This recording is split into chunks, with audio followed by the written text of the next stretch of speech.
SPG group દ્વારા વધુ એક ખોટા લગ્ન નોંધણીનું કૌભાંડ ઉજાગર કરાયું છે। ખેડા જિલ્લાની યુવતીને ટેબ્લેટ આપવાના બહાને કાગળો પર સહી કરાવી। પાડોશી હરેશ રોહિતે ઠાસરા તાલુકાના ધુનાદરા ગ્રામ પંચાયતમાં યુવતી સાથે લગ્ન નોંધણી કરાવી।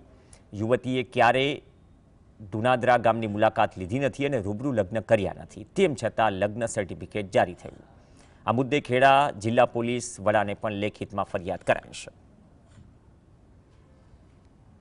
જે છોકરો છે અમે એક જ ફળિયાના છીએ, એ મને ટેબ્લેટ અપાવવાનું એવું કહીને આણા લઈ કહેતા હતા કે હું તને ટેબ્લેટ અપાવીશ એવું, અને પછી મને સહીઓ કરાવવા માટે લઈ ગયા હતા કે ટેબ્લેટ લેવાનું તને અપાવવાનું છે તો તારે સહીઓ કરવી પડશે એમ કરીને, અને એમ કરીને મને સહીઓ કરાવી હતી।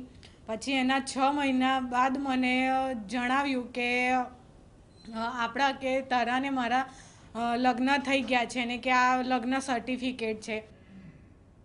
આ બેન તમે તમારી સમક્ષ છે, તમે જોઈ શકો છો કે પોતે કોઈ મંદિરે, કોઈ તલાટી જોડે, કોઈ નોટરીવાળા જોડે ગયા નથી, છતાં પણ એનો મેરેજ થઈ ગયા છે।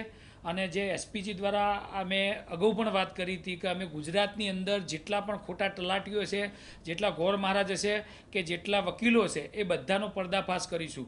તો ફરીથી તમારા સમક્ષ આવ્યો છું અને તમે જ જોઈ શકો છો કે દીકરી પોતાના મુખે કહે છે કે હું લગ્ન નથી કર્યા, પણ મને લલચાવી ફોસલાવીને બીજા કાગળ ઉપર સહી કરાવી અને 6 મહિના પછી કીધું કે ભાઈ તારા જોડે